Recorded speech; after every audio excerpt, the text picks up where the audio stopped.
엄마? 제 손에서 힘이 빠졌습니다. 들고 있던 쟁반이 손가락 사이로 미끄러졌습니다. 쟁반이 대리석 바닥에 부딪히며 날카로운 금속음을 내뿜었습니다.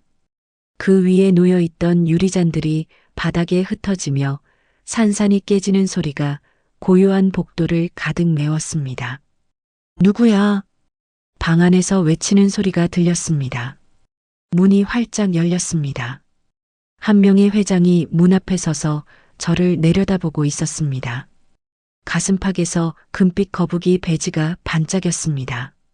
아버지가 남기신 유품과 똑같은 그것이 회장의 눈과 제 눈이 마주쳤습니다. 지금 엄마라고 했어? 회장의 목소리가 떨렸습니다.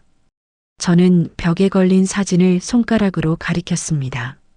젊은 여자가 두 아이를 안고 있는 오래된 흑백 사진. 틀릴 리가 없었습니다. 요양병원에 누워 계신 제 어머니였습니다. 저는 올해로 45살 박선영입니다. 새벽 5시 알람이 울리기도 전에 눈이 떠졌습니다. 아니, 정확히 말하면 잠을 잔 건지조차 모르겠습니다. 천장에서 뚝뚝 떨어지는 물방울 소리가 밤새 귓가를 맴돌았거든요. 장마철이면 어김없이 새는 천장, 세워둔 양동이에 물이 차오르는 소리가 이 어둠 속에서 유난히 또렷하게 울렸습니다. 몸을 일으키려는데 허리가 끊어지는 것 같았습니다. 어젯밤에도 어머니를 업고 화장실을 3번이나 오갔으니까요. 겨우 일어나 벽에 손을 짚었습니다. 손바닥에 축축하고 끈적한 감촉이 느껴졌습니다. 올여름 들어 부쩍 심해진 곰팡이였습니다. 환기도 안 되는 반지하 3평짜리 방. 여기가 제가 사는 곳입니다. 어머니, 일어나셨어요? 저는 조심스럽게 어머니 쪽으로 몸을 돌렸습니다. 캄캄한 어둠 속에서도 어머니의 흰 머리카락이 희미하게 보였습니다. 올해 78살. 3년 전 치매 진단을 받으신 뒤로 어머니는 점점 저를 잊어가고 계셨습니다. 응? 누구요? 그 한마디에 가슴 한구석이 쿡 찔리는 것 같았습니다. 매일 아침 듣는 말인데도 익숙해지지가 않았습니다. 저예요, 어머니. 선영이요. 선영이? 선영이가 누구요? 어머니의 눈동자가 허공을 헤맸습니다. 저는 애써 입꼬리를 끌어올리며 어머니의 손을 잡았습니다. 주름투성이 손. 한때는 저를 업고 논두렁을 뛰어다니시던 그 손이 이제는 마른 나뭇가지처럼 앙상했습니다.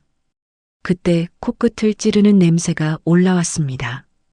익숙한 냄새. 저는 재빨리 이불을 걷어 올렸습니다. 어머니의 기저귀가 또 젖어 있었습니다. 어머니, 갈아드릴게요. 잠깐만요. 저는 침대 밑에서 새 기저귀를 꺼냈습니다. 마지막 한 장이었습니다. 내일은 또 어디서 돈을 구해야 할지 머릿속이 복잡해졌습니다. 하지만 지금은 생각할 때가 아니었습니다. 어머니의 몸을 조심스럽게 옆으로 눕히고 젖은 기저귀를 벗겼습니다. 차갑게 식은 어머니의 피부가 손끝에 닿았습니다. 따뜻한 물수건으로 닦아드리고 싶었지만 이 방에는 온수가 나오지 않았습니다. 찬물에 적신 수건으로 최대한 부드럽게 닦아드렸습니다. 차가워, 차가워. 어머니가 몸을 움츠리셨습니다. 그 모습에 제 눈시울이 뜨거워졌습니다. 하지만 울 시간이 없었습니다. 6시까지 고시원 청소를 시작해야 했으니까요. 기저귀를 다 갈아드리고 이불을 여미는데 문 밖에서 쿵쿵거리는 발소리가 들려왔습니다. 복도를 울리는 묵직한 발걸음. 저도 모르게 어깨가 움츠러들었습니다. 박선영 씨, 문이 거칠게 열렸습니다. 고시원 원장 최 사장이었습니다. 50대 후반의 뚱뚱한 남자. 잠옷 위에 점퍼를 걸친 채 문틈으로 고개를 들이밀었습니다. 입에서 퍼지는 술 냄새가 코를 찔렀습니다. 아니, 또야? 또 이 냄새야? 최 사장의 얼굴이 일그러졌습니다. 죄송합니다. 지금 막 갈아들이긴 복도까지 냄새가 진동을 해. 다른 입주민들한테 민원 들어오면 당신이 책임질 거야? 저는 고개를 숙였습니다. 변명할 말이 없었습니다. 아니, 변명해봤자 소용없다는 걸 이미 알고 있었습니다. 이봐, 내가 몇 번을 말했어? 치매 노인은 여기서 못 받는다고. 요양원으로 보내든가 해. 원장님, 제발이요. 어머니는 갈 데가. 그건 내 알 바 아니지. 최 사장의 고함 소리가 좁은 방 안을 꽉 채웠습니다. 침대에 누워 계시던 어머니가 화들짝 놀라 몸을 떨기 시작하셨습니다. 무서워. 어머니가 이불을 움켜쥐며 웅크리셨습니다. 저는 재빨리 어머니 곁으로 달려가 등을 쓸어드렸습니다. 괜찮아요, 어머니. 괜찮아요. 아무 일도 아니에요. 좋아. 이번 달까지만 봐줄 테니까 다음 달엔 답을 내놔. 안 그러면 둘 다 나가야 해. 최 사장은 코웃음을 치더니 문을 세게 닫고 나갔습니다. 낡은 문짝이 경첩에서 덜컹거리며 요란한 소리를 냈습니다. 그 소리에 어머니의 떨림이 더 심해졌습니다. 괜찮아요, 어머니. 선영이가 여기 있어요. 아무도 못 잡아가요. 저는 어머니를 꼭 안아드렸습니다.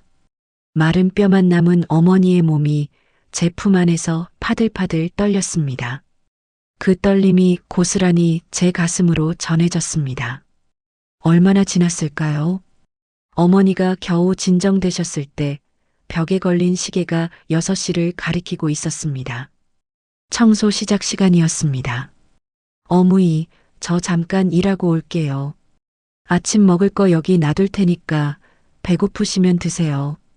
저는 찬밥에 김치를 얹어 어머니 손이 닿는 곳에 두었습니다. 숟가락을 쥐어드리고 이불을 다시 여몄습니다. 복도로 나서는데 등 뒤에서 어머니의 목소리가 들려왔습니다. 아가, 고마워. 저는 발걸음을 멈췄습니다. 돌아보지 못했습니다. 돌아보면 눈물이 쏟아질 것 같았거든요.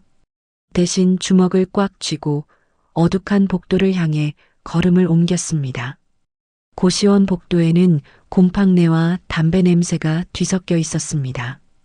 비좁은 복도 양쪽으로 늘어선 30개의 방문. 저는 그 문들 앞을 쓸고 닦으며 하루를 시작합니다. 오전에 청소, 오후에 관리실 당번, 저녁에 어머니 저녁 수발. 그렇게 하루가 지나갑니다.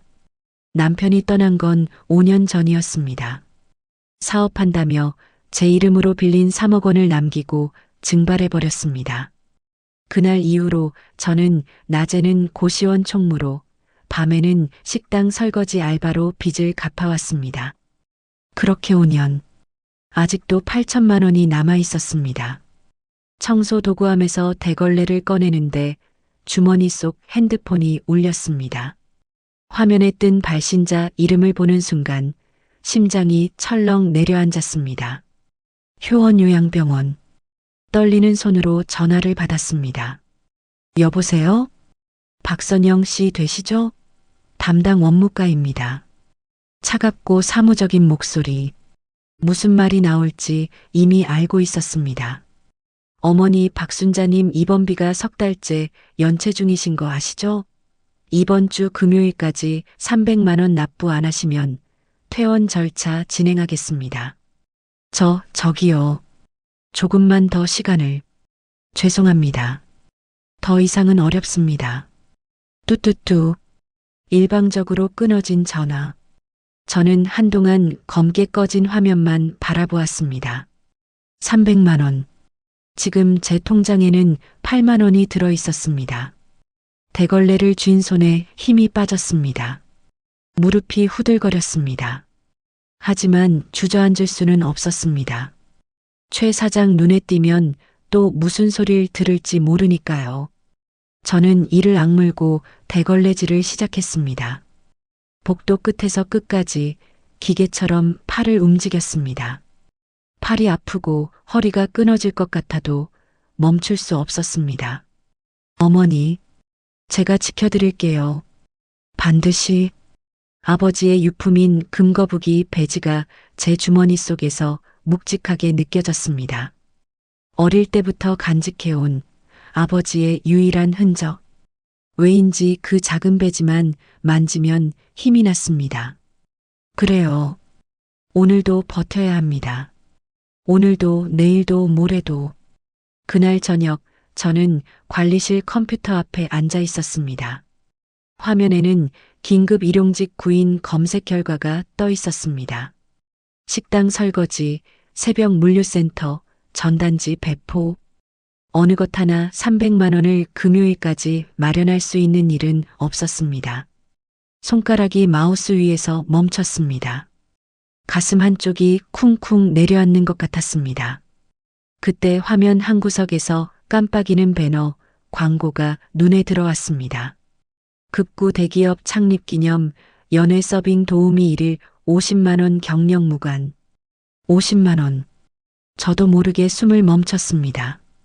하루에 50만 원이라니. 평소 같았으면 사기라고 넘겼을 겁니다. 하지만 지금은 지푸라기라도 잡아야 하는 상황이었습니다. 떨리는 손으로 링크를 클릭했습니다. 상세 페이지가 열렸습니다. 금성그룹 창립 50주년 기념 연회 장소 그랜드 인터컨티넨탈 호텔 일시 이번 주 목요일 오후 6시 복장 단정한 검정 정장 지급 자격 만 45세 이하 여성 서빙 경험자 우대. 금성그룹. 대한민국에서 세 손가락 안에 드는 대기업이었습니다. 뉴스에서나 보던 그 회사의 행사에 제가 들어간다고요? 가슴이 두근거렸습니다. 두려움인지 기대인지 알 수 없는 떨림이었습니다. 하지만 눈에 걸리는 문구가 있었습니다. 만 45세 이하. 저는 올해 딱 45살이었습니다. 아슬아슬하게 조건에 맞았습니다. 손바닥에 땀이 배어 나왔습니다. 지원서를 작성하려는데 뒤에서 인기척이 느껴졌습니다. 고개를 돌리니 최 사장이 문틈으로 저를 노려보고 있었습니다. 뭐해? 근무 시간에 딴짓이야? 아, 아닙니다. 그냥 잠깐. 잠깐은 무슨. 빨리 3층 화장실이나 치워. 또 막혔다고 난리야. 최 사장은 퉁명스럽게 내뱉고는 사라졌습니다. 저는 서둘러 화면을 끄고 자리에서 일어났습니다. 하지만 머릿속에서 50만 원이라는 숫자가 지워지지 않았습니다. 화장실 청소를 마치고 방으로 돌아온 건 밤 11시가 넘어서였습니다. 어머니는 이미 주무시고 계셨습니다. 고르지 못한 숨소리가 어둠 속에서 가늘게 들려왔습니다. 저는 소리가 나지 않게 조심하며 핸드폰을 꺼냈습니다. 화면 불빛이 방안을 희미하게 밝혔습니다. 아까 본 구인 사이트에 다시 접속했습니다. 다행히 아직 마감되지 않았습니다. 이름, 나이, 연락처, 경력. 손가락이 떨렸습니다. 경력란에서 멈췄습니다. 호텔 연회 서빙 경험 같은 건 없었습니다. 고시원 청소와 식당 설거지가 전부였습니다. 하지만 거짓말을 쓸 수는 없었습니다. 식당 보조 3년, 고시원 관리 5년. 솔직하게 적었습니다. 그리고 지원하기 버튼 위에 엄지손가락을 올렸습니다. 어머니의 얼굴이 떠올랐습니다. 오늘 아침 저를 알아보지 못하시던 그 흐릿한 눈동자. 요양병원에서 쫓겨나시면 어머니는 어디로 가시는 걸까요? 이 곰팡이 핀 방에서 저와 함께 지내시는 건가요? 아니, 그것조차 불가능했습니다. 최 사장이 이번 달 안에 나가라고 했으니까요. 버튼을 눌렀습니다. 지원이 완료되었습니다. 합격자에 한해 내일 오전 중 개별 연락드리겠습니다. 핸드폰을 가슴에 꼭 안고 누웠습니다. 천장에 물 얼룩이 어둠 속에서 희미하게 보였습니다. 잠이 올 리 없었습니다. 제발이요. 제발 연락이 오게 해주세요. 밤새 뒤척이다 겨우 눈을 붙인 건 새벽 4시쯤이었습니다. 그리고 2시간 뒤 핸드폰 진동 소리에 눈이 번쩍 떠졌습니다. 발신 10-XXXX-XXXX 모르는 번호였습니다. 심장이 목구멍까지 치밀어 올랐습니다. 떨리는 손으로 전화를 받았습니다. 여보세요? 박선영 씨 되시죠? 금성그룹 창립 기념 행사 도우미 지원하셨던 분 맞으신가요? 네, 맞습니다. 목소리가 너무 컸는지 옆에서 어머니가 몸을 뒤척이셨습니다. 저는 황급히 이불을 걷어차고 복도로 나갔습니다. 확인 결과 지원 자격에 부합하셔서 연락드렸습니다. 목요일 오후 4시까지 그랜드 인터컨티넨탈 호텔 지하 1층 연회 준비실로 와주세요. 신분증 지참하시고요. 감사합니다. 꼭 가겠습니다. 전화가 끊어지고 나서야 다리에 힘이 풀렸습니다. 복도 벽에 등을 기대고 주저앉았습니다. 손이 떨렸습니다. 온몸이 떨렸습니다. 울음인지 웃음인지 모를 것이 목 안에서 뒤엉켰습니다. 됐어요, 어머니. 저는 주머니에서 금거북이 배지를 꺼냈습니다. 돌아가신 아버지가 남기신 유일한 유품. 손바닥 위에 올려놓으니 작은 거북이가 희미한 복도 불빛을 받아 반짝였습니다. 왜인지 아버지가 저를 지켜봐 주시는 것 같았습니다. 목요일, 저는 새벽부터 일어나 준비를 시작했습니다. 오랫동안 옷장 깊숙이 넣어두었던 검정색 블라우스와 치마를 꺼냈습니다. 결혼식 때 입었던 옷이었습니다. 15년이나 된 옷이지만 다행히 아직 맞았습니다. 아니, 솔직히 말하면 많이 헐렁해졌습니다. 그 사이 제가 그만큼 마른 거겠지요. 거울 앞에 섰습니다.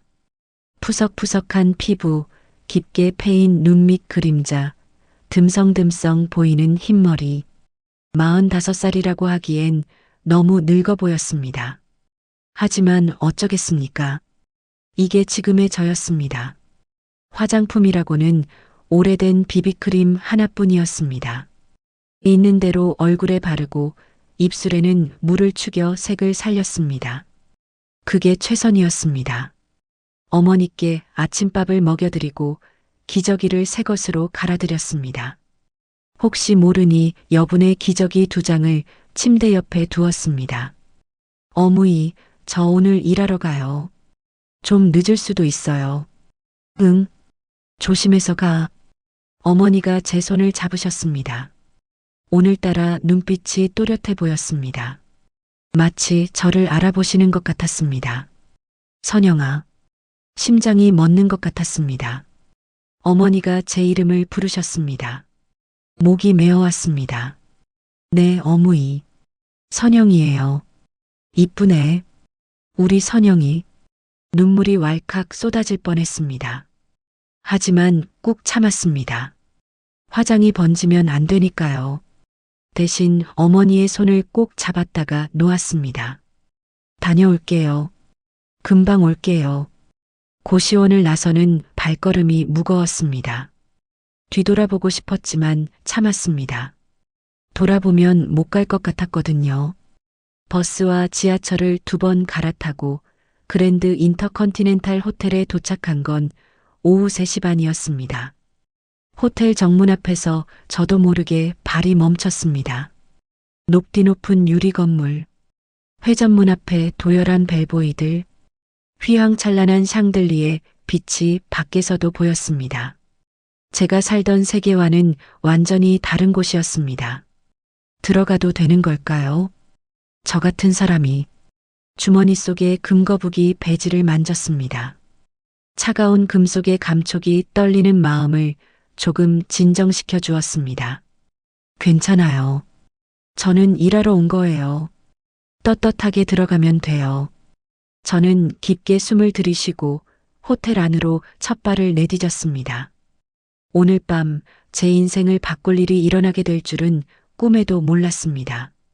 지하 1층 연회 준비실은 이미 분주했습니다. 저처럼 검은 옷을 입은 여자들이 30여 명쯤 모여 있었습니다. 대부분 저보다 젊어 보였습니다. 20대, 30대, 팽팽한 피부에 곧은 허리. 그 사이에 서 있자니 제가 얼마나 초라해 보이는지 새삼 느껴졌습니다. 자, 주목해 주세요. 행사 담당자로 보이는 젊은 남자가 손뼉을 쳤습니다. 웅성거리던 소리가 일시에 멈췄습니다. 오늘 금성그룹 창립 50주년 기념 연회에 투입되신 분들입니다. 먼저 기본 규칙 말씀드릴게요. 담당자는 화이트보드에 적힌 내용을 손가락으로 가리켰습니다. 첫째, 손님에게 먼저 말을 걸지 않습니다. 둘째, 시선은 항상 바닥을 향합니다. 셋째, VIP룸 구역은 절대 출입 금지입니다. 특히 셋째, 이거 어기시면 바로 퇴장의 일당 지급 없습니다. 명심하세요. VIP룸 출입 금지. 저는 고개를 끄덕이며 그 말을 머릿속에 새겼습니다. 50만 원. 그 돈만 받으면 됩니다. 괜히 욕심부리다 탈이 나면 안 됩니다. 옷을 갈아입고 간단한 서빙 교육을 받았습니다. 샴페인 잔을 들 때는 손가락 3개만 받침대에 대고 손님이 잔을 집어갈 때까지 미동도 하지 말 것. 쟁반은 왼손으로 받치고 오른손은 언제나 허리 뒤에 붙일 것. 처음 해보는 동작들이라 어색했지만 어떻게든 따라했습니다. 오후 6시 연회가 시작되었습니다. 3층 그랜드 볼룸의 문이 열리는 순간 저는 숨을 삼켰습니다. 눈앞에 펼쳐진 광경이 현실이 아닌 것 같았습니다.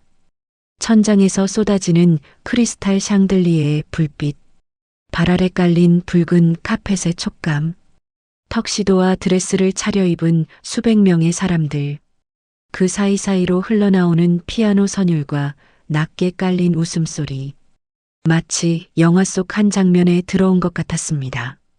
제가 사는 세계와는 완전히 다른 곳이었습니다. 곰팡이 핀 고시원방, 새벽마다 갈아야 하는 기저귀, 300만 원의 병원비 독촉. 그런 것들이 존재하지 않는 것처럼 느껴지는 세계. 하지만 저는 여기 일하러 온 사람이었습니다.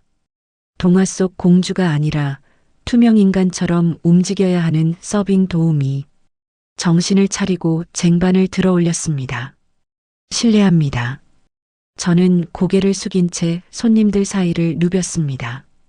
샴페인 잔이 하나씩 줄어들 때마다 발걸음을 재촉해 발을 오갔습니다. 손님들은 저를 거들떠보지도 않았습니다. 그게 오히려 편했습니다. 2시간쯤 지났을까요? 다리가 뻐근해지기 시작할 때 무대 위에서 사회자의 목소리가 울려 퍼졌습니다. 이제 금성그룹 50년의 역사를 이끌어 오신 주인공, 한 명의 회장님을 모시겠습니다. 박수 소리가 홀 전체를 뒤흔들었습니다. 저도 모르게 고개를 들어 무대 쪽을 바라보았습니다. 붉은 카펫 위로 한 여자가 걸어 나왔습니다.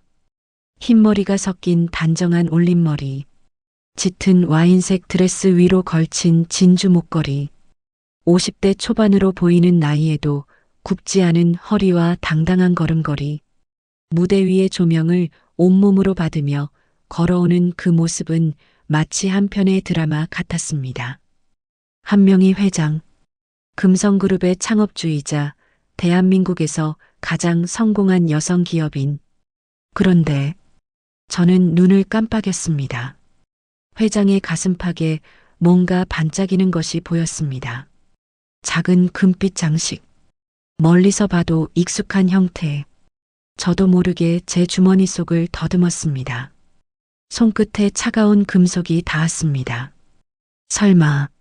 무대 위의 회장이 마이크를 잡고 인사를 시작했지만 저는 한마디도 귀에 들어오지 않았습니다. 눈이 회장의 가슴팍에서 떨어지지 않았습니다. 금빛으로 반짝이는 작은 거북이 모양의 배지. 우연의 일치겠지요. 분명 그럴 겁니다. 금거북이 장식이 세상에 하나뿐이겠습니까? 하지만 심장이 미친 듯이 뛰었습니다. 손끝이 저렸습니다. 쟁반을 든 손이 미세하게 떨리기 시작했습니다. 저기요, 샴페인 좀 더 주세요. 손님의 목소리에 정신을 차렸습니다. 저는 황급히 고개를 숙이며 빈잔에 샴페인을 따랐습니다. 하지만 손이 떨려서 잔 밖으로 술이 흘렀습니다. 아, 죄송합니다. 손님이 인상을 찌푸리며 옷에 튄 술을 털어냈습니다.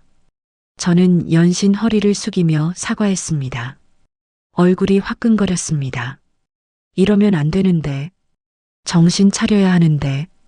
빈 쟁반을 들고 밭 쪽으로 향하는데 복도 끝에서 검은 정장을 입은 남자들이 움직이는 게 보였습니다.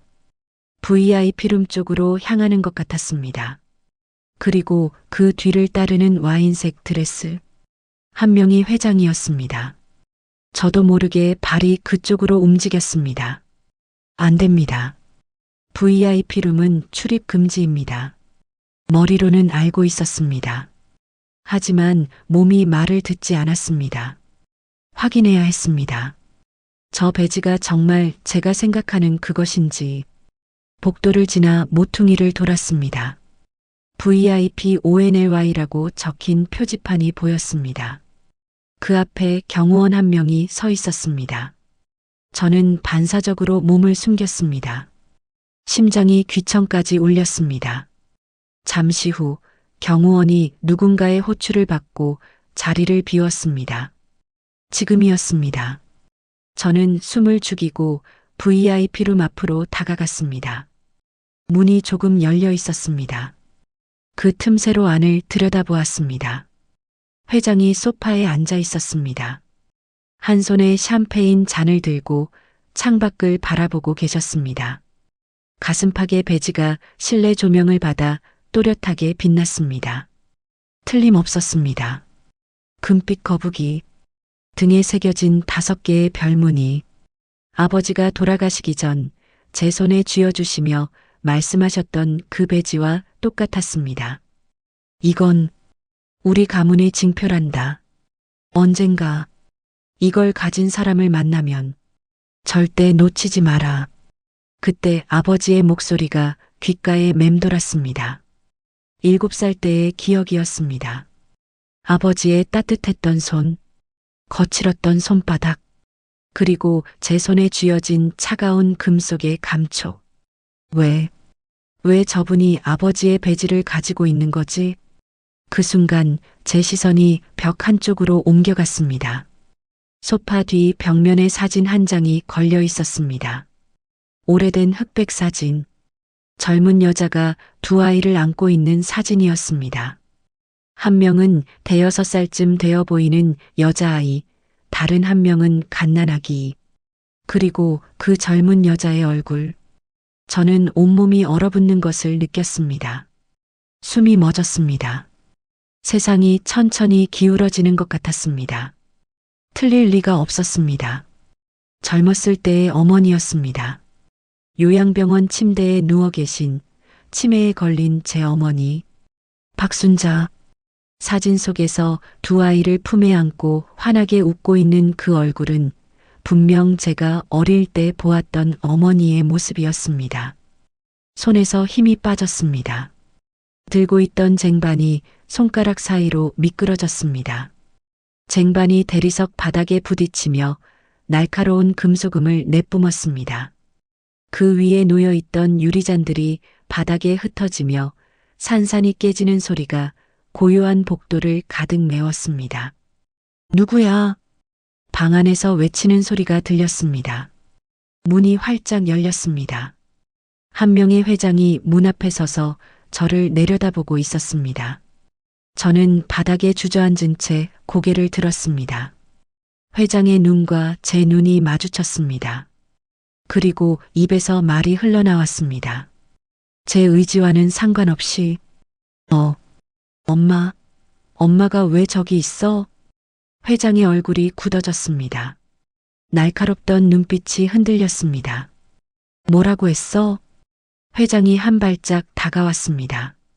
저는 뒷걸음질 치려 했지만 몸이 움직이지 않았습니다. 마치 돌이 된 것처럼. 지금 엄마라고 했어? 회장의 목소리가 떨렸습니다. 당당하고 위험 있던 그 목소리가. 저는 벽에 걸린 사진을 손가락으로 가리켰습니다.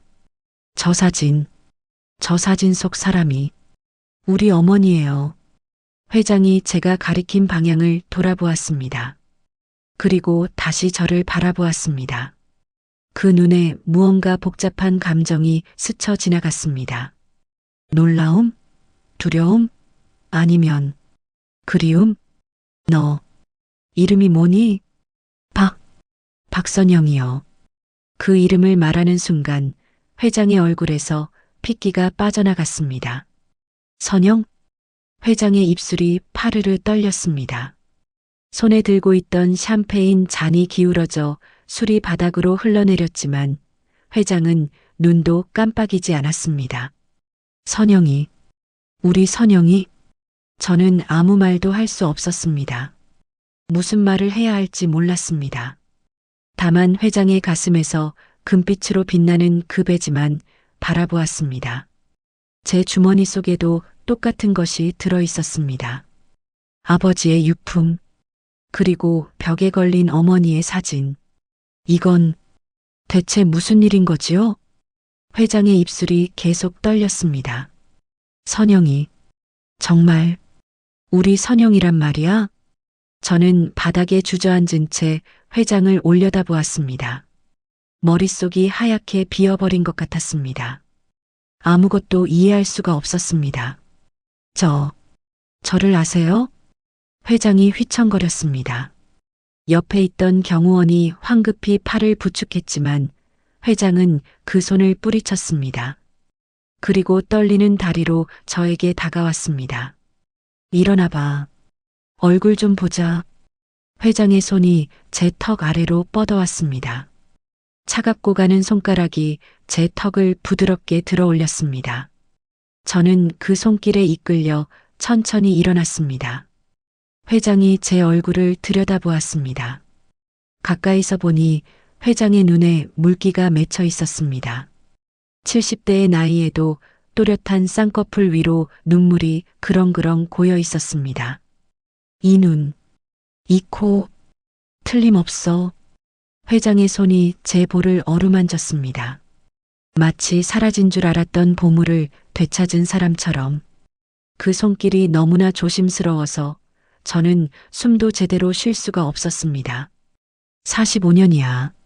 45년. 회장의 목소리가 갈라졌습니다. 그때 내가 돌도 안 됐었는데 이렇게 컸구나. 저는 멍하니 회장의 얼굴을 바라보았습니다. 눈앞에서 이 사람이 왜 우는지, 왜 저를 아는 것처럼 말하는지 하나도 이해가 되지 않았습니다. 무슨 말씀이신지. 그때 복도 끝에서 발소리가 들려왔습니다. 행사 담당자가 헐레벌떡 뛰어오고 있었습니다. 회장님, 죄송합니다. 이 사람은 서빙 도우미인데 실수로. 나가. 회장의 한마디에 담당자가 얼어붙었습니다. 모두 나가. 이 방에 아무도 들이지 마. 경호원과 담당자가 눈치를 보며 물러났습니다. 문이 닫히고 VIP룸 안에는 저와 회장단 두 사람만 남았습니다. 회장이 소파 쪽으로 저를 이끌었습니다. 저는 꿈을 꾸는 것처럼 발을 옮겼습니다. 부드러운 가죽 소파에 앉았을 때 회장이 제 손을 덥석 잡았습니다. 내 어머니, 박순자 씨 맞지? 저는 고개를 끄덕였습니다. 목소리가 나오지 않았습니다. 지금 어디 계시니? 살아계시니? 요양병원에. 치매가. 그 말에 회장의 눈에서 눈물이 뚝 떨어졌습니다. 한 방울이 제 손등 위에 떨어져 따뜻하게 번졌습니다. 살아계셨구나. 어머니가 살아계셨어. 어머니? 저는 귀를 의심했습니다. 회장이 어머니라고 했습니다. 저기요. 무슨 말씀이세요? 어머니라니. 회장이 제 손을 꼭 잡은 채 고개를 저었습니다. 눈물이 주름진 볼을 타고 흘러내렸습니다. 내가 모르는 게 당연해. 그때 넌 너무 어렸으니까. 회장이 천천히 말을 이었습니다. 끊어질 듯 이어지는 목소리. 박순자 씨는 내 어머니이기도 해. 그리고 너는 내 동생이야. 세상이 멈춘 것 같았습니다. 동생? 그래, 내 친동생 45년 전에 헤어진. 머리가 핑 돌았습니다. 소파 팔걸이를 움켜잡지 않았다면 옆으로 쓰러졌을 겁니다. 회장이 황급히 제 어깨를 부축했습니다. 괜찮니? 물 마실래? 저는 고개를 저었습니다. 물보다 설명이 필요했습니다. 그게 무슨, 어떻게? 회장이 깊은 한숨을 내쉬었습니다. 그리고 벽에 걸린 사진을 바라보았습니다. 젊은 어머니가 두 아이를 안고 있는 그 사진. 저 사진. 왼쪽에 있는 아이가 나야. 그리고 어머니 품에 안긴 갓난아기가 저라는 거예요? 회장이 천천히 고개를 끄덕였습니다. 45년 전 어머니가 너를 데리고 집을 떠나셨어. 난 그때 7살이었어. 7살. 그 숫자가 머릿속에서 맴돌았습니다. 왜요? 왜 어머니가 저만 데리고? 회장의 눈빛이 어두워졌습니다. 그건 아버지 때문이었어. 아버지. 저는 주머니 속에 금거북이 배지를 움켜쥐었습니다. 우리 아버지는 사업가였어.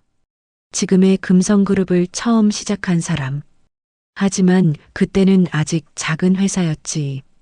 그리고 아버지에게는 집 밖에 다른 여자가 있었어. 회장의 목소리가 가늘게 떨렸습니다. 어머니는 그걸 알면서도 참으셨어. 나 때문에. 하지만 내가 태어나고 상황이 달라졌어. 그 여자가 아버지에게 선택을 강요했거든. 어머니와 그 여자 중 하나를 선택하라고. 침묵이 흘렀습니다.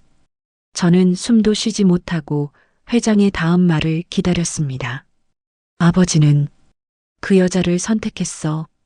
가슴속에서 무언가 쿵하고 무너지는 느낌이 들었습니다.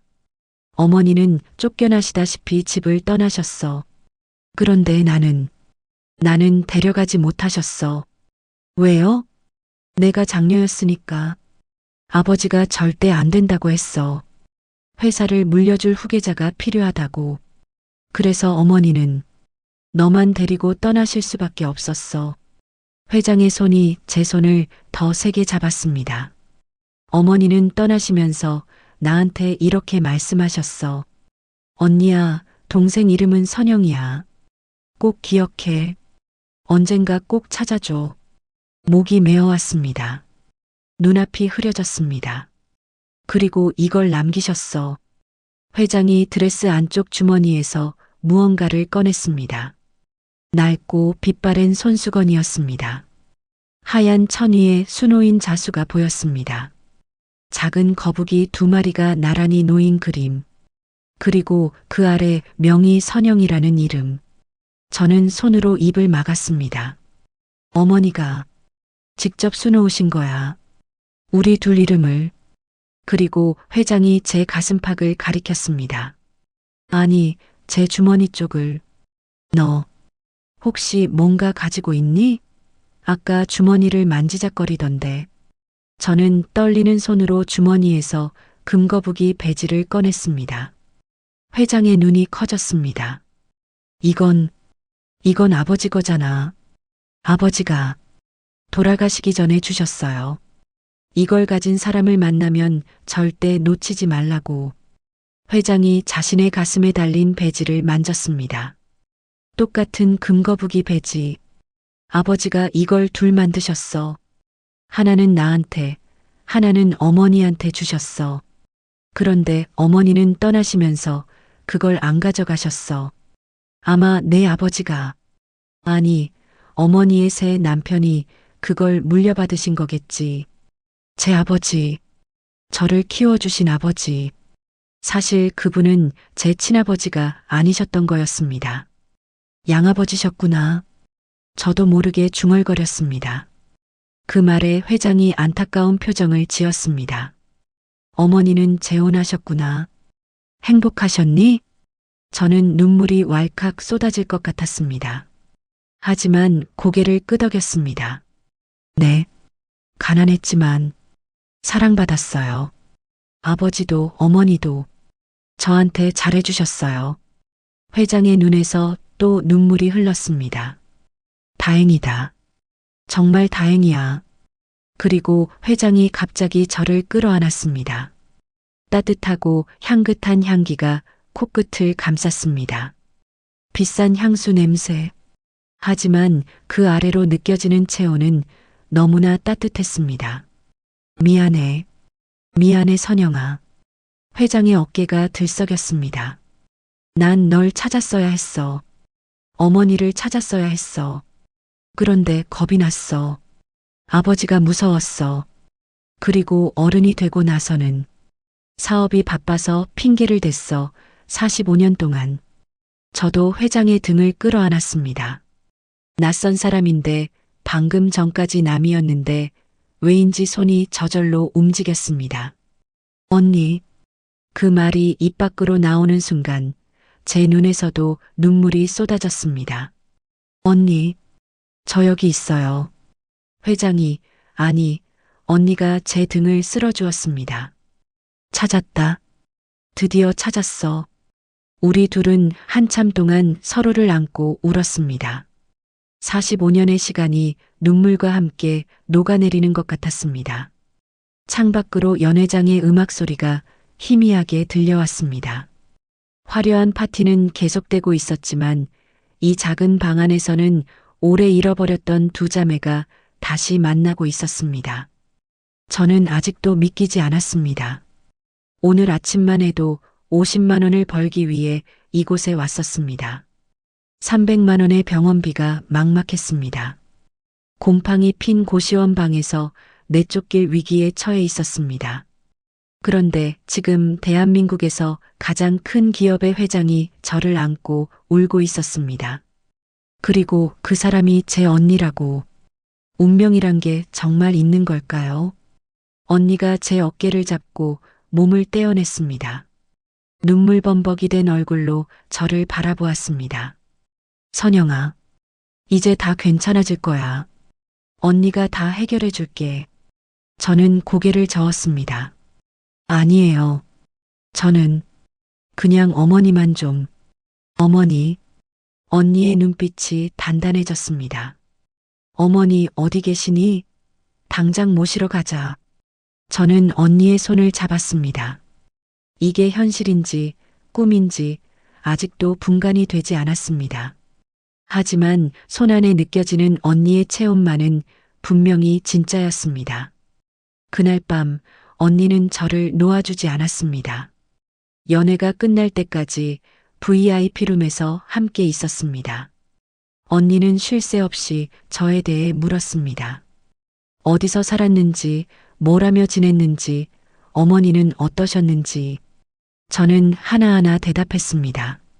가난했던 어린 시절, 양아버지의 갑작스러운 죽음, 결혼과 남편의 배신, 그리고 지금의 고시원 생활까지. 이야기를 들을수록 언니의 얼굴이 일그러졌습니다. 손으로 입을 막고 눈물을 훔치고 때로는 주먹을 불끈 쥐기도 했습니다. 그 남편이라는 자가 3억을 내 이름으로 빌려놓고 도망쳤다고? 네. 고시원에서 치매 어머니를 혼자 돌보면서 청소까지 했다고? 어쩔 수 없었어요. 갈 데가 없었으니까요. 언니가 제 손을 꽉 잡았습니다. 손등에 핏줄이 설 정도로. 미안해. 정말 미안해 선영아. 내가 진작 찾았어야 했는데. 저는 고개를 저었습니다. 언니 잘못이 아니에요. 언니도 어렸잖아요. 그래도 언니의 눈에서 또 눈물이 흘렀습니다. 오늘 밤 언니는 정말 많이 울었습니다.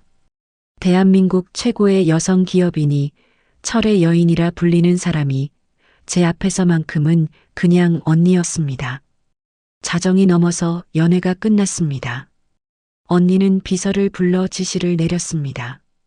내일 아침 첫 일정 다 취소해. 그리고 차 준비시켜. 네. 회장님, 내일 오전에 이사회가. 취소라고 했어.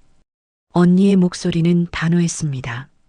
비서가 황급히 고개를 숙이고 물러갔습니다. 선영아, 지금 고시원으로 가자. 지금요? 이 밤에요? 어머니 뵈러. 더는 못 기다려. 저는 할 말을 잃었습니다. 언니의 눈빛이 너무 간절했습니다. 45년 동안 못 뵌 어머니를 향한 그리움이 고스란히 느껴졌습니다. 검은색 승용차가 호텔 앞에 대기하고 있었습니다. 운전기사가 문을 열어주었습니다. 저는 난생 처음 이런 차를 타보았습니다. 가죽 시트가 몸을 감싸 안았습니다. 차 안에서 은은하게 퍼지는 향기가 코끝을 간지럽혔습니다. 주소가 어떻게 되니? 저는 떨리는 목소리로 고시원 주소를 말했습니다. 그 순간 말하기가 부끄러웠습니다. 이 화려한 차를 타고 곰팡이 핀 반지하 방으로 간다니. 언니 거기가 좀 괜찮아. 어디든 상관없어. 언니가 제 손을 잡았습니다. 따뜻한 손이었습니다. 차가 강남의 화려한 거리를 빠져나와 점점 어두운 골목으로 들어갔습니다. 네온 사인이 사라지고 가로등 불빛만 듬성듬성 보였습니다. 저는 창밖을 보며 점점 움츠러들었습니다. 30분쯤 달렸을까요? 차가 낡은 건물 앞에 멈췄습니다. 페인트가 벗겨진 간판에 행복고시원이라는 글씨가 희미하게 보였습니다. 행복이라니. 이름만 그럴듯했습니다. 여기야? 언니가 창밖을 내다보았습니다. 표정이 굳어졌습니다. 네. 저는 고개를 숙였습니다. 부끄러웠습니다. 언니가 사는 세계와 제가 사는 세계의 차이가 너무 컸습니다. 하지만 언니는 아무 말 없이 차 문을 열었습니다. 그리고 먼저 내렸습니다. 와인색 드레스가 어두운 골목에서 유난히 빛났습니다. 진주 목걸이가 가로등 불빛을 받아 반짝였습니다. 가자. 언니가 손을 내밀었습니다. 저는 그 손을 잡고 차에서 내렸습니다.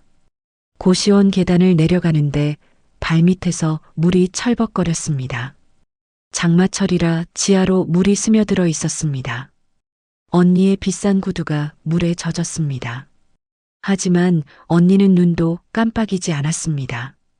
반지하 복도에 들어서자 곰팡내가 확 밀려왔습니다. 습하고 눅눅한 공기. 저는 언니의 표정을 살폈습니다. 하지만 언니는 인상 한번 찌푸리지 않았습니다. 제 방 앞에 섰습니다. 문을 열려는데 손이 떨렸습니다. 잠깐만요. 어머니가 깜짝 놀라실 수도 있어요. 치매가 심하셔서. 알아. 천천히 해도 돼. 저는 조심스럽게 문을 열었습니다. 어둠 속에서 어머니의 고른 숨소리가 들려왔습니다. 벽 스위치를 눌러 불을 켰습니다. 형광등이 깜빡이다 켜졌습니다. 좁은 방 안이 환해졌습니다. 천장에 물 얼룩, 벽에 곰팡이, 낡은 침대, 그 위에 누워 계신 어머니. 언니가 숨을 삼키는 소리가 들렸습니다. 어머니. 언니의 목소리가 갈라졌습니다. 천천히 침대 쪽으로 다가갔습니다. 마치 꿈속을 걷는 것처럼. 어머니가 눈을 떴습니다. 흐릿한 눈동자가 천장을 향했다가 천천히 언니에게로 옮겨갔습니다.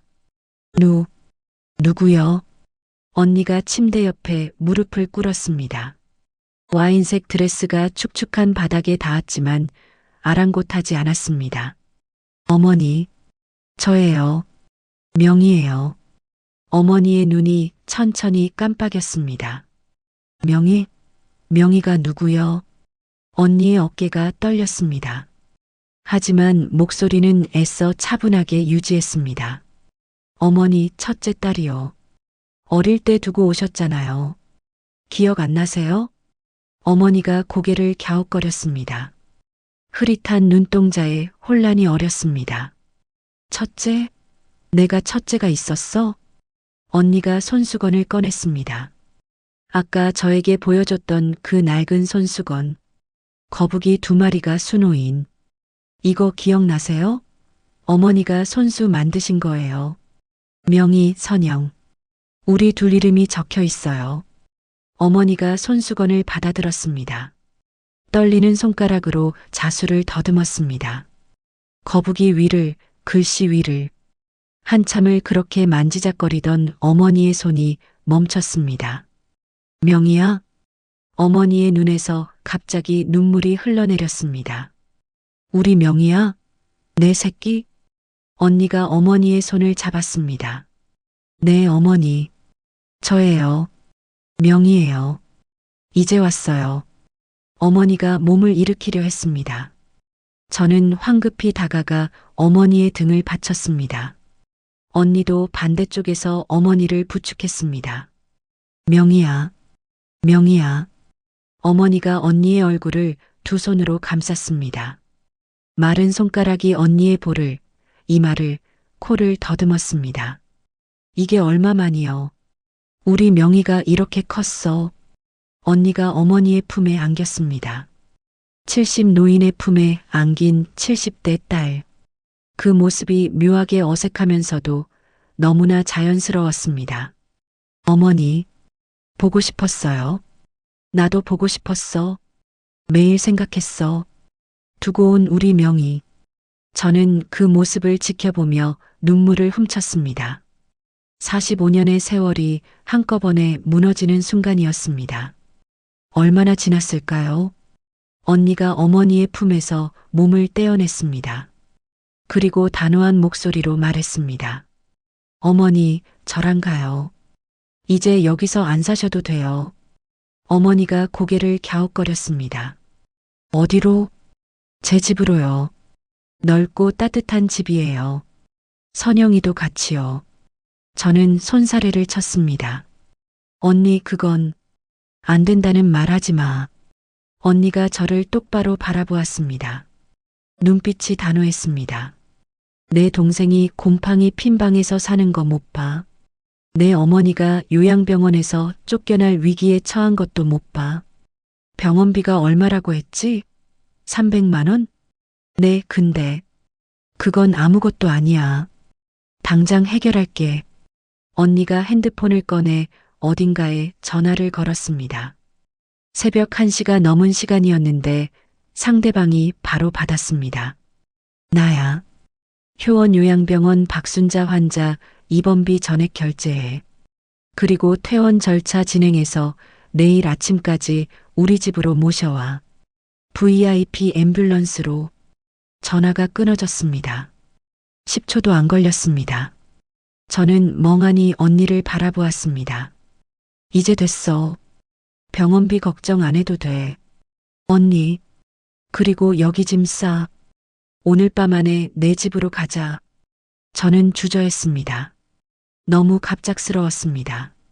오늘 아침만 해도 300만 원이 없어서 전전긍긍했는데 지금은 재벌 회장의 집으로 가자고요? 언니, 저는 신세지기가. 무슨 신세야? 언니가 제 어깨를 잡았습니다. 넌 내 동생이야. 가족이 가족한테 신세를 져? 45년 동안 못해준 거 생각하면 이건 아무것도 아니야. 어머니가 제 손을 잡았습니다. 마른 손이 떨리고 있었습니다. 선영아, 언니 말 들어. 어무이. 가자. 우리 다 같이 가자. 어머니의 눈가에 눈물이 맺혀 있었습니다. 하지만 표정은 평온했습니다. 오랜만에 보는 평화로운 얼굴이었습니다. 저는 더 이상 거절할 수 없었습니다. 고개를 끄덕였습니다. 짐을 싸는데 10분도 걸리지 않았습니다. 옷 몇 벌, 어머니 약, 그리고 아버지의 금거북이 배지. 그게 우리가 가진 전부였습니다. 고시원을 나서는데 복도에서 최 사장과 마주쳤습니다. 늦은 시간에 웬 소동이냐며 인상을 찌푸리고 나왔다가 언니를 보고는 눈이 휘둥그레졌습니다. 아니, 이분이. 설마 한 명이 회장님? 언니가 차갑게 최 사장을 내려다보았습니다. 여기 원장이세요? 아, 예. 접니다. 최 사장이 허둥지둥 허리를 굽혔습니다. 아까까지 저를 윽박지르던 그 사람 맞나 싶었습니다. 이 방 상태가 이게 뭡니까? 곰팡이에 누수에. 사람 사는 데가 맞아요? 그게. 내일 관할 구청에 연락해서 점검 나오게 할 테니까 각오하세요. 언니가 저와 어머니를 이끌고 계단을 올라갔습니다. 뒤에서 최 사장이 뭐라고 중얼거렸지만 저는 듣지 않았습니다. 차에 오르는 순간 온몸에 힘이 빠졌습니다.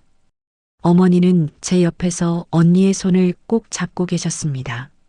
창밖으로 고시원 건물이 점점 멀어졌습니다. 5년 동안 살았던 곳이었습니다. 매일 새벽 청소를 하고 욕을 먹고 눈물을 삼키던 곳. 그 건물이 어둠 속으로 사라지는 걸 보면서 저는 알 수 없는 감정에 휩싸였습니다. 이게 현실인 걸까요? 언니의 손이 제 손을 잡았습니다. 이제 다 괜찮아.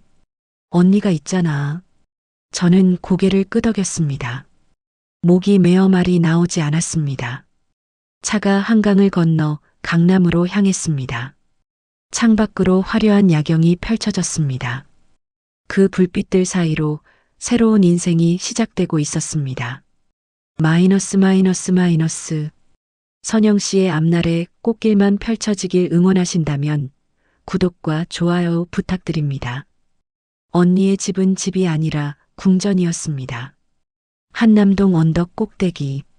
높은 담장 안으로 들어서자 끝이 보이지 않는 잔디밭이 펼쳐졌습니다.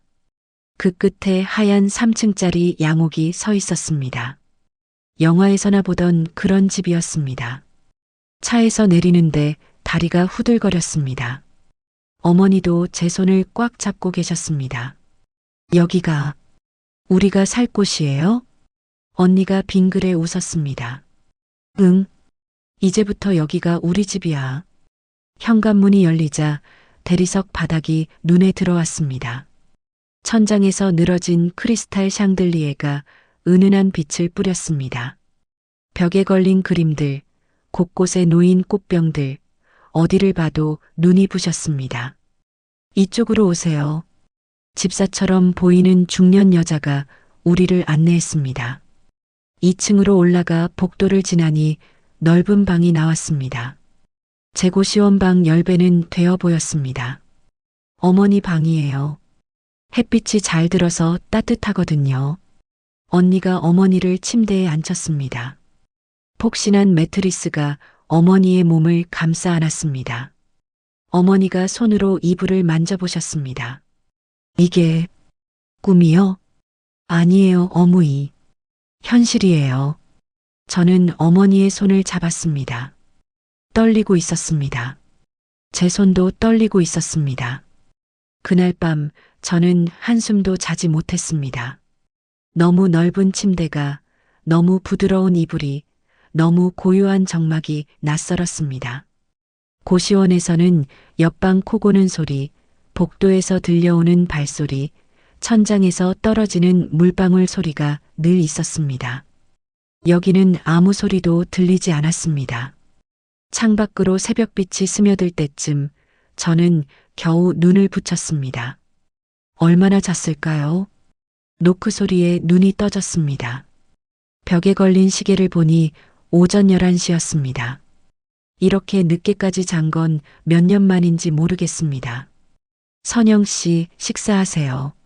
문 밖에서 집사의 목소리가 들렸습니다. 저는 허둥지둥 일어나 옷을 챙겨 입었습니다. 어젯밤 입고 온 낡은 블라우스와 치마. 다른 옷이 없었습니다. 1층 식당으로 내려가니 언니가 이미 앉아 계셨습니다. 그리고 그 옆에 어머니도. 어머니. 선영아 왔어? 어머니가 손을 흔드셨습니다. 표정이 어젯밤보다 훨씬 밝아 보였습니다. 새 옷으로 갈아입으시고 머리도 단정하게 빗으셨습니다. 잘 잤어? 언니가 웃으며 제 자리를 가리켰습니다. 테이블 위에는 갖가지 음식이 차려져 있었습니다. 죽, 나물, 생선구이, 과일. 눈이 어지러울 지경이었습니다. 이게 다 아침이에요? 응, 많이 먹어. 그동안 얼마나 못 먹었겠어. 저는 숟가락을 들었습니다. 입안에 넣는 음식마다 맛있었습니다. 하지만 목이 메어서 잘 넘어가지 않았습니다. 식사 후 언니가 제 손을 잡았습니다. 선영아, 오늘 좀 바쁠 거야. 각오해. 네. 무슨 말인지 몰라 눈을 깜빡이는데 현관 초인종이 울렸습니다. 그 뒤로 1시간 동안 사람들이 쉴 새 없이 들어왔습니다. 헤어 디자이너, 메이크업 아티스트, 스타일리스트, 네일리스트, 이름도 처음 들어보는 직업들이었습니다. 그들은 저를 둘러싸고 이리저리 살폈습니다. 피부가 많이 건조하시네요. 모발이 손상됐어요. 영양 케어가 필요해요. 손톱이 갈라졌네. 오래 무리하셨죠? 그들의 말 한마디 한마디가 제 지난 5년을 말해주는 것 같았습니다. 부끄러웠습니다. 고개를 숙이려는데 언니가 제 어깨를 잡았습니다. 괜찮아. 이제 다 나아질 거야. 그 뒤로 펼쳐진 건 제가 상상도 못했던 세계였습니다. 먼저 헤어 디자이너가 제 머리를 만졌습니다. 듬성듬성 보이던 흰머리를 염색하고 푸석푸석했던 모발에 윤기를 더했습니다. 가위 소리가 가볍게 귓가를 스칠 때마다 머리카락이 바닥으로 떨어졌습니다. 2시간이 지나자 거울 속에 낯선 사람이 있었습니다. 어머, 완전 달라졌다. 메이크업 아티스트가 손뼉을 쳤습니다. 저는 거울을 들여다보았습니다. 단정하게 정리된 단발머리, 자연스러운 갈색빛, 5년은 젊어 보였습니다. 다음은 피부 관리였습니다. 얼굴에 뭔가를 바르고 기계를 대고 마사지를 하고 무슨 과정인지 하나도 몰랐습니다. 하지만 끝나고 나니 얼굴이 한결 가벼웠습니다. 깊게 패였던 눈 밑 그림자가 옅어져 있었습니다. 그 다음은 옷이었습니다. 스타일리스트가 행거 3개 분량의 옷을 가져왔습니다. 블라우스, 원피스, 재킷, 바지, 스커트, 색깔도 가지각색, 디자인도 가지각색. 저는 멍하니 그 옷들을 바라보았습니다. 이게 다 제 옷이에요? 네.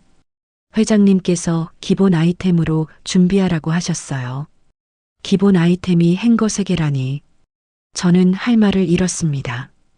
옷을 하나하나 입어보았습니다. 부드러운 천이 피부에 닿을 때마다 전율이 일었습니다. 이런 옷은 백화점 쇼윈도에서나 보던 것들이었습니다. 값을 묻고 싶었지만 차마 입이 떨어지지 않았습니다. 마지막으로 구두를 신었습니다. 낮은 굽의 베이지색 펌프스, 발이 쏙 들어갔습니다. 마치 제 발에 맞춰 만든 것 같았습니다. 다 됐어요. 거울 보세요. 스타일리스트가 전신 거울 앞으로 저를 이끌었습니다. 거울 속에 낯선 여자가 서 있었습니다. 단정한 단발머리, 환해진 피부, 크림색 블라우스에 감색 슬랙스. 허리에는 가죽 벨트, 손목에는 진주 팔찌. 그게 저라고요? 언니. 저도 모르게 언니를 불렀습니다. 언니가 다가와 제 어깨에 손을 얹었습니다. 예쁘다, 우리 선영이. 저는 입술을 깨물었습니다. 울면 안 되는데, 메이크업이 번지면 안 되는데. 하지만 눈가가 자꾸 뜨거워졌습니다. 고마워요, 언니. 이게 뭘? 이건 시작일 뿐이야. 언니가 제 손을 잡고 서재로 데려갔습니다. 벽면 가득 책이 꽂혀 있는 넓은 방이었습니다. 창가에 놓인 큰 책상 위에는 서류 뭉치가 쌓여 있었습니다. 선영아, 앉아봐. 언니가 소파를 가리켰습니다. 저는 조심스럽게 앉았습니다. 언니가 맞은편에 앉았습니다. 단도직입적으로 말할게. 언니의 눈빛이 진지해졌습니다. 너 나랑 같이 일하지 않을래? 일이요? 금성그룹에서 나를 도와줘. 저는 눈을 동그랗게 떴습니다. 금성그룹에서 일한다고요? 어젯밤까지 고시원 청소를 하던 제가요? 언니, 저는 그런 거 할 줄 몰라요. 학교도 고등학교밖에 못 나왔고. 괜찮아. 내가 가르쳐 줄게. 언니가 서류 뭉치를 하나 꺼내 제 앞에 놓았습니다. 이건 우리 그룹의 조직도야. 계열사가 28개, 임직원이 34,000명이야. 복잡하지? 하지만 내가 다 알 필요는 없어. 저는 조직도를 들여다보았습니다. 알 수 없는 회사 이름들, 화살표들, 숫자들. 머리가 어지러웠습니다. 내가 너한테 맡기고 싶은 건 딱 하나야. 언니가 손가락으로 조직도 한 구석을 가리켰습니다. 금성복지재단. 우리 그룹의 사회 공헌을 담당하는 곳이야. 어려운 사람들을 돕는 일, 어려운 사람들을 돕는 일. 그 말에 가슴이 뛰었습니다. 어젯밤 내 얘기 들으면서 많이 생각했어. 나는 평생 이 안에서만 살았거든. 바깥 세상이 어떤지, 사람들이 얼마나 힘들게 사는지 솔직히 잘 몰랐어. 하지만 너는 달라. 너는 그 삶을 직접 살아봤잖아. 언니가 제 손을 잡았습니다. 그래서 너한테 부탁하고 싶어. 정말로 도움이 필요한 사람들에게 진짜 도움을 주는 재단을 만들어줘. 나 혼자선 못해. 내가 있어야 해. 저는 한참 동안 말을 잇지 못했습니다. 고시원에서 곰팡이 핀 벽을 닦던 제가 재벌 그룹의 복지재단을 맡는다고요? 하지만 언니의 눈빛은 진심이었습니다. 장난이나 동정이 아니었습니다. 저 정말 할 수 있을까요? 할 수 있어. 아니, 너만 할 수 있어. 언니가 제 손을 꽉 쥐었습니다. 물론 당장은 아니야. 오늘부터 하나씩 배워가면 돼. 내가 옆에서 다 알려줄게. 급할 거 없어. 천천히 하면 돼. 저는 고개를 끄덕였습니다. 말이 나오지 않았습니다. 다만 눈물이 또 차올랐습니다. 울지 마. 언니가 웃으며 제 눈물을 닦아주었습니다. 앞으로 울 일 없게 해줄 테니까. 그날부터 저의 새로운 인생이 시작되었습니다. 아침에 일어나면 어머니께 인사를 드렸습니다. 어머니는 날마다 좋아지셨습니다. 따뜻한 방에서 주무시고 맛있는 음식을 드시고 좋은 치료를 받으시니 안색이 금세 환해지셨습니다. 가끔씩 저를 못 알아보시는 건 여전했지만 그래도 웃으시는 날이 많아졌습니다. 오전에는 언니의 서재에서 공부를 했습니다. 경영의 기초, 재무제표 읽는 법, 회의 진행하는 법. 어렵고 낯선 것 투성이었습니다. 하지만 언니는 지치지 않고 가르쳐 주셨습니다. 모르는 게 있으면 10번이고 20번이고 설명해 주셨습니다. 언니, 이거 너무 어려워요. 괜찮아. 나도 처음엔 그랬어. 시간이 해결해 줄 거야. 오후에는 회사에 따라갔습니다. 금성그룹 본사 건물. 유리로 된 40층짜리 빌딩이었습니다. 처음 로비에 들어섰을 때 다리가 후들거렸습니다. 정장을 입은 사람들이 바쁘게 오갔습니다. 모두 유능하고 똑똑해 보였습니다. 회장님, 안녕하세요. 직원들이 언니에게 인사를 했습니다. 그리고 제 쪽을 힐끗 쳐다보았습니다. 누구지? 하는 눈빛이었습니다. 언니가 제 어깨에 손을 얹었습니다. 내 동생이야. 앞으로 자주 볼 테니까 잘 부탁해. 그 말에 직원들의 눈이 동그래졌습니다. 동생? 회장님한테 동생이 있었어? 수군거리는 소리가 들렸습니다. 하지만 신경 쓰지 않았습니다. 언니가 제 손을 꼭 잡고 있었으니까요. 밤에는 집에 돌아와 어머니와 저녁을 먹었습니다. 언니도 함께 세 모녀가 한 식탁에 둘러앉아 밥을 먹었습니다. 어머니가 가끔씩 옛날 이야기를 해주셨습니다. 명희가 어릴 때 어쩌고, 선영이가 태어났을 때 저쩌고, 대부분 흐릿하고 앞뒤가 안 맞았지만 언니와 저는 그냥 들었습니다. 듣는 것만으로도 행복했습니다. 이런 날들이 한 달쯤 지났을 때였습니다. 언니가 갑자기 진지한 표정으로 말했습니다. 선영아, 이제 슬슬 바깥 일도 좀 봐야겠다. 바깥 일이요? 언니의 눈빛이 날카로워졌습니다. 우리 회사에 문제가 좀 있어. 내가 도와줬으면 해. 저는 고개를 갸웃거렸습니다. 뭔지 몰랐지만 언니의 표정이 심상치 않았습니다. 그리고 그것이 제 진짜 싸움의 시작이었습니다. 언니가 말한 문제의 정체는 오전무였습니다. 오상호, 금성그룹 부회장 직속의 경영기획 전무. 50대 초반의 매끈한 인상에 날카로운 눈매를 가진 남자였습니다. 언니가 보여준 사진 속에서 그는 자신감 넘치는 미소를 짓고 있었습니다. 하지만 그 미소 뒤에 무엇이 숨어 있는지 저는 곧 알게 되었습니다. 저 사람이 나를 몰아내려고 해. 언니의 목소리는 담담했지만 눈빛은 차가웠습니다. 어떻게요? 주주명부 조작. 내가 가진 지분을 슬쩍슬쩍 빼돌리고 있어. 표면상으로는 합법적인 거래처럼 꾸몄지만 실제로는 자기 사람들한테 넘기고 있는 거야. 저는 눈을 동그랗게 떴습니다. 경영 공부를 시작한 지 한 달밖에 안 됐지만 그게 얼마나 심각한 일인지는 알 수 있었습니다. 그럼 경찰에 신고하면 증거가 없어. 언니가 한숨을 내쉬었습니다.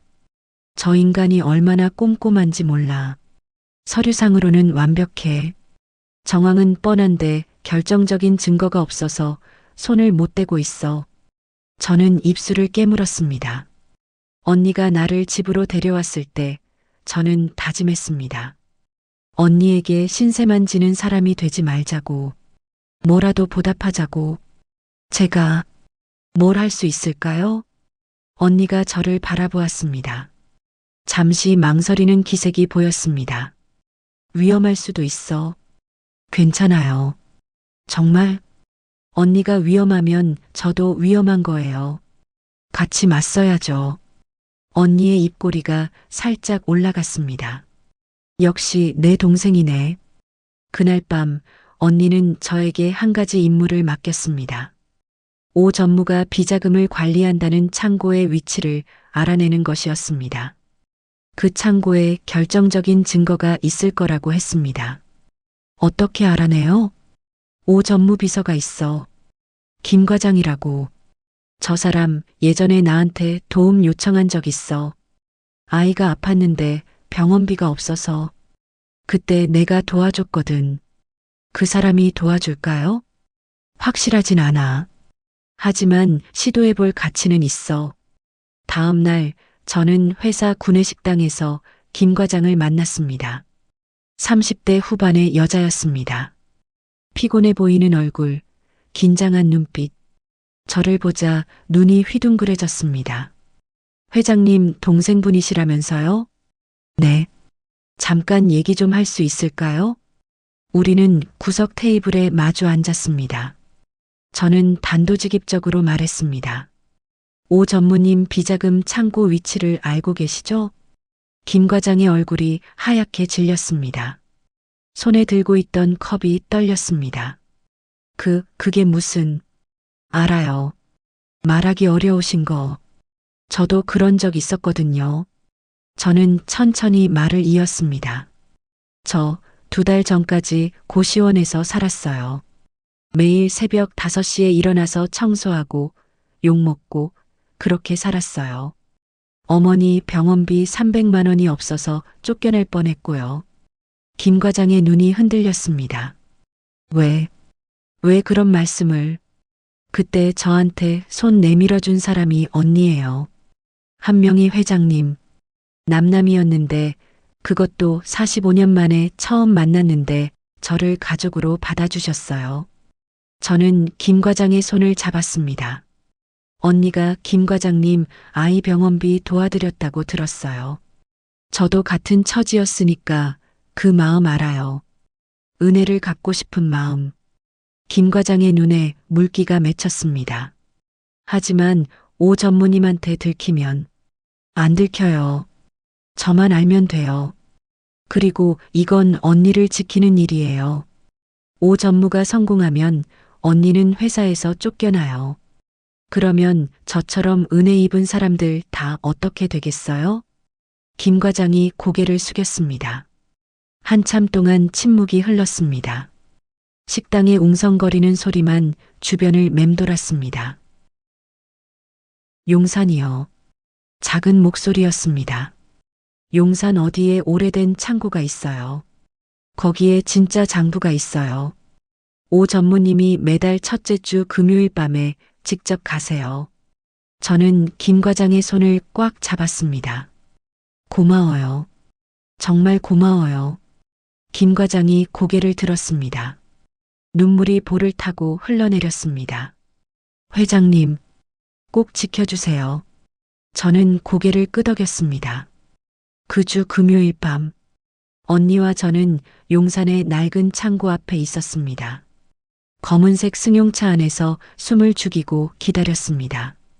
저녁 9시가 넘어서 검은색 세단 한 대가 창고 앞에 멈췄습니다. 오 전무였습니다. 그가 차에서 내려 창고 안으로 들어가는 걸 확인했습니다. 언니가 핸드폰을 꺼냈습니다. 준비됐어? 전화 너머로 남자 목소리가 들렸습니다. 네, 회장님. 언제든 들어갈 수 있습니다. 좋아. 3분 후에 진입해. 전화가 끊어졌습니다. 저는 언니를 바라보았습니다. 누구예요? 국세청 조사관이야. 오래전부터 준비해뒀어. 오늘 현장에서 장부를 확보하면 탈세 혐의로 바로 압수수색 들어가기로 했어. 3분이 지났습니다. 창고 주변으로 검은 옷을 입은 사람들이 나타났습니다. 그리고 창고 문이 벌컥 열렸습니다. 국세청입니다. 움직이지 마세요. 고함 소리가 밤 공기를 찢었습니다. 잠시 후 오 전무가 두 손이 뒤로 묶인 채 끌려 나왔습니다. 창백한 얼굴, 흔들리는 눈동자. 아까까지의 자신만만한 모습은 온데간데 없었습니다. 언니가 차에서 내렸습니다. 저도 뒤따랐습니다. 한 회장. 오 전무가 언니를 보자 경악으로 눈이 휘둥그레졌습니다. 이게 무슨, 어떻게. 언니가 오 전무 앞에 섰습니다. 차가운 눈빛이 오 전무를 내려다보았습니다. 오래 걸렸네요, 오 전무님. 꼬리 잡는데. 이건 함정이야. 불법이라고. 불법은 당신이 한 거죠. 주주명부 조작, 비자금 조성, 탈세. 다 증거 확보했어요. 오 전무의 얼굴이 일그러졌습니다. 이를 악물고 언니를 노려보았습니다. 이렇게 안 끝나. 나한테 손 떼면 너도 끝이야. 두고 보죠. 언니가 돌아섰습니다. 오 전무가 끌려가는 모습을 저는 끝까지 지켜보았습니다. 가슴속에서 뜨거운 무언가가 치밀어 올랐습니다. 일주일 후 금성그룹 이사회가 열렸습니다. 저는 언니 옆자리에 앉았습니다. 긴 테이블 양쪽으로 이사들이 늘어앉아 있었습니다. 긴장된 공기가 회의실을 가득 채웠습니다. 오늘 안건은 오상호 전 전무의 비위 행위에 대한 징계 및 후속 조치입니다. 사회자의 목소리가 울려 퍼졌습니다. 언니가 자리에서 일어났습니다. 이사님들께 보고드리겠습니다. 언니가 손짓하자 비서가 스크린에 자료를 띄웠습니다. 장부 사본, 거래 내역, 녹취록. 오 전무가 지난 3년간 저질러온 모든 것이 낱낱이 드러났습니다. 이사들의 얼굴이 점점 굳어졌습니다. 누군가는 혀를 찾고 누군가는 고개를 저었습니다. 이게 다 사실입니까? 한 이사가 물었습니다. 언니가 고개를 끄덕였습니다. 국세청 조사 결과이며 검찰 기소도 예정되어 있습니다. 웅성거리는 소리가 회의실을 채웠습니다. 그때 문이 벌컥 열렸습니다. 오 전무였습니다. 보석으로 풀려나온 모양이었습니다. 험악한 표정으로 회의실 안으로 들어섰습니다. 잠깐만요. 오 전무가 테이블을 짚으며 소리쳤습니다. 이건 다 조작이에요. 한 명의 회장이 저를 모함하는 거라고요. 언니가 차분하게 오 전무를 바라보았습니다. 조작이라는 증거가 있으세요? 당신이 내 비서를 매수한 거잖아. 그 김모식이. 매수요? 언니가 살짝 미소 지었습니다. 김 과장님은 자발적으로 협조해 주셨어요. 왜냐면 당신이 그분 아이 병원비 갚으라고 협박했거든요. 제가 대신 도와드렸던 그 병원비 말이에요. 오 전무의 얼굴이 벌겋게 달아올랐습니다. 2년이. 그 순간 제가 자리에서 일어났습니다. 저도 모르게 몸이 움직였습니다. 말 조심하세요. 제 목소리가 회의실에 울렸습니다. 오 전무가 저를 노려보았습니다. 넌 또 뭐야? 어디서 굴러들어온 년이? 저요? 한 회장님 동생이에요. 2달 전까지 고시원에서 살았던. 저는 한 발짝 다가갔습니다. 심장이 쿵쿵 뛰었지만 목소리는 떨리지 않았습니다. 전무님 같은 분들이 회사 돈 빼돌리는 동안 저 같은 사람들은 300만 원이 없어서 어머니를 요양병원에서 내보내야 할 판이었어요. 세상이 왜 이렇게 불공평한가 싶었거든요. 오 전무의 눈이 흔들렸습니다. 그런데 이제 알겠어요. 세상이 불공평한 게 아니라 당신 같은 사람들이 불공평하게 만드는 거더라고요. 저는 테이블 위에 서류 뭉치를 들어 오 전무 앞에 내밀었습니다. 여기 다 있어요. 당신이 빼돌린 돈, 조작한 서류, 협박한 기록. 이사님들도 다 보셨어요. 이제 어떻게 하실 건가요? 오 전무의 입이 벌어졌다 닫혔습니다. 말이 나오지 않는 모양이었습니다. 의결 진행하겠습니다. 사회자가 말했습니다. 오상호 전무의 해임 및 고발건에 찬성하시는 분은 손들어 주십시오. 하나, 둘, 셋. 12명의 이사 전원이 손을 들었습니다. 오 전무의 얼굴에서 핏기가 빠져나갔습니다. 무릎이 꺾이는 것처럼 휘청거렸습니다. 경비원들이 다가와 그의 양팔을 잡았습니다. 이렇게 안 끝나. 두고 봐. 끌려가면서도 오 전무는 소리를 질렀습니다. 하지만 그 목소리는 점점 작아지다가 문이 닫히면서 완전히 사라졌습니다. 회의실에 정적이 흘렀습니다. 언니가 제 어깨에 손을 얹었습니다. 따뜻한 손이었습니다. 잘했어. 저는 고개를 끄덕였습니다. 가슴속에서 뜨거운 것이 솟구쳤습니다.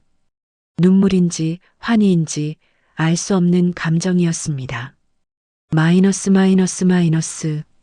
그리고 며칠 후 저는 또 다른 일을 처리해야 했습니다. 행복고시원. 저는 검은색 승용차에서 내려 낡은 건물 앞에 섰습니다. 2달 전에는 여기서 쫓겨날 뻔했습니다. 지금은 달랐습니다. 최 사장이 허둥지둥 뛰어나왔습니다. 아이고, 선영 씨. 아니, 아가씨. 웬일로. 저는 선글라스를 벗었습니다. 최 사장의 얼굴이 굳어졌습니다. 관할구청에서 연락 받으셨죠? 그게. 위생 점검 결과 적발 사항이 23건이래요. 곰팡이, 누수, 소방시설 미비. 영업정지 3개월이라고 들었는데. 최 사장의 얼굴이 하얗게 질렸습니다. 그건 제발 한 번만 봐주세요. 제가 잘못했습니다. 저는 최 사장을 똑바로 바라보았습니다. 제가 여기서 일할 때 원장님이 저한테 뭐라고 하셨는지 기억나세요? 치매 노인은 못 받는다고, 나가라고, 냄새난다고. 최 사장이 고개를 숙였습니다. 죄송합니다. 제가 눈이 뒤집어져서. 저는요, 솔직히 원장님 용서할 생각 없어요. 저는 차갑게 말했습니다. 최 사장의 어깨가 움츠러들었습니다. 하지만 저는 고시원 건물을 올려다보았습니다. 창문 틈으로 입주민들의 모습이 보였습니다. 저처럼 힘든 삶을 살고 있을 사람들, 여기 사는 분들은 잘못이 없잖아요. 갈 데 없어서 여기 계신 분들이잖아요. 저는 봉투 하나를 최 사장 앞에 내밀었습니다. 이건 시설 개선 비용이에요. 곰팡이 제거하고 누수 수리하고 환기시설 다 새로 해요. 그리고 입주민들 복지도 신경 쓰세요. 최 사장이 멍하니 봉투를 받았습니다. 이게 왜?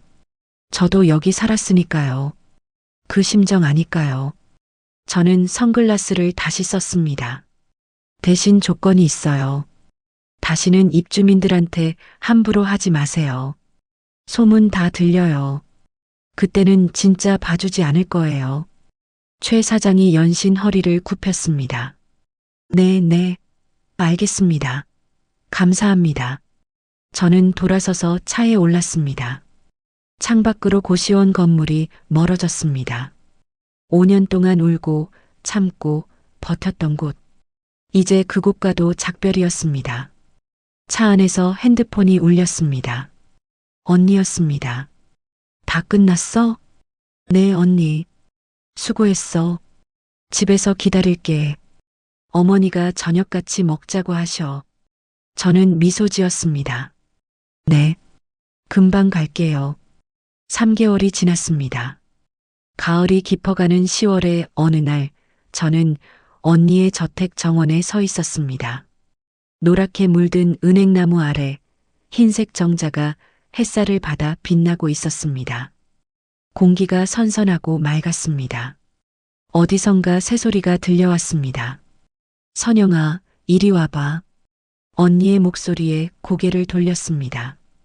정자 안에 언니와 어머니가 나란히 앉아 계셨습니다. 테이블 위에는 차와 과일이 놓여 있었습니다. 저는 정자 계단을 올라 어머니 옆에 앉았습니다. 어머니가 제 손을 잡으셨습니다. 따뜻하고 부드러운 손이었습니다. 예전처럼 마른 나뭇가지 같지 않았습니다. 우리 선영이 요새 너무 바쁘지? 아니에요, 어머니. 괜찮아요. 거짓말. 얼굴이 많이 야있어. 어머니가 제 볼을 어루만지셨습니다. 눈빛이 또렷했습니다. 한 달 전 서울대병원에서 치매 치료를 받으신 후로 어머니는 날마다 좋아지셨습니다. 물론 완치는 아니었습니다. 가끔씩 기억이 흐릿해지시고 우리를 못 알아보실 때도 있었습니다. 하지만 그런 날이 점점 줄어들고 있었습니다. 어머니, 의사 선생님이 뭐래요? 언니가 물었습니다. 어머니가 환하게 웃으셨습니다. 경과가 좋대. 이 나이에 이 정도면 기적이래. 그럼요. 우리 어머니 강하시잖아요. 언니가 어머니의 손을 잡았습니다. 저도 반대쪽 손을 잡았습니다. 세 여자의 손이 테이블 위에서 하나로 이어졌습니다. 바람이 불었습니다. 은행잎이 우수수 떨어져 내렸습니다. 금빛 잎사귀들이 정자 주변을 수놓았습니다. 마치 축복처럼. 참, 선영아. 언니가 갑자기 생각났다는 듯 말했습니다. 재단 일은 어때? 힘들지 않아? 저는 고개를 저었습니다. 힘들긴요. 보람 있어요. 사실이었습니다. 한 달 전 저는 정식으로 금성복지재단의 이사장으로 취임했습니다. 언니의 제안을 받아들인 것이었습니다. 처음에는 두려웠습니다. 고시원 청소나 하던 사람이 재단을 이끈다고요? 하지만 막상 시작하니 두려움보다 설렘이 컸습니다. 제가 처음 한 일은 전국의 고시원과 쪽방촌을 돌아다니는 것이었습니다. 저처럼 힘들게 사는 사람들을 만났습니다. 병원비가 없어서 아픈 몸을 끌고 일하는 사람, 월세가 밀려 쫓겨날 위기에 처한 사람, 치매 부모님을 혼자 돌보는 사람, 그들의 이야기를 듣고 함께 울고 해결책을 찾았습니다.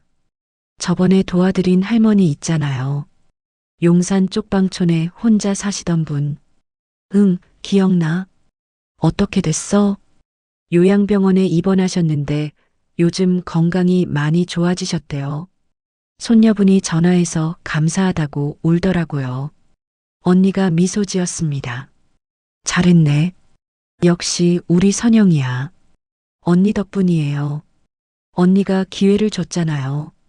기회를 잡은 건 내 능력이야. 우리는 서로를 바라보며 웃었습니다. 어머니가 우리 둘을 번갈아 보시며 흐뭇한 표정을 지으셨습니다. 내가 이런 날이 올 줄 알았겠냐? 어머니의 눈가가 촉촉해졌습니다. 45년 전에 명의 두고 떠날 때 가슴이 찢어지는 줄 알았어. 매일 밤 울었어. 그 애한테 미안해서. 어머니, 언니가 어머니의 어깨를 감쌌습니다. 그리고 선영이 고생시키느라 미안했어. 가난하게 키워서. 어머니, 그런 말씀 마세요. 저는 어머니의 손을 꼭 잡았습니다. 저 행복했어요. 어머니 아버지 곁에서 사랑받으며 컸어요. 가난했지만 외롭지 않았어요. 어머니의 눈에서 눈물이 흘러내렸습니다. 하지만 입가에는 미소가 맺혀 있었습니다. 그래, 다행이다. 어머니가 두 팔을 벌리셨습니다. 언니와 저는 동시에 어머니의 품에 안겼습니다. 어머니의 향기, 따뜻한 체온, 가느다란 숨소리, 모든 것이 평화로웠습니다. 이제 다 같이 살자.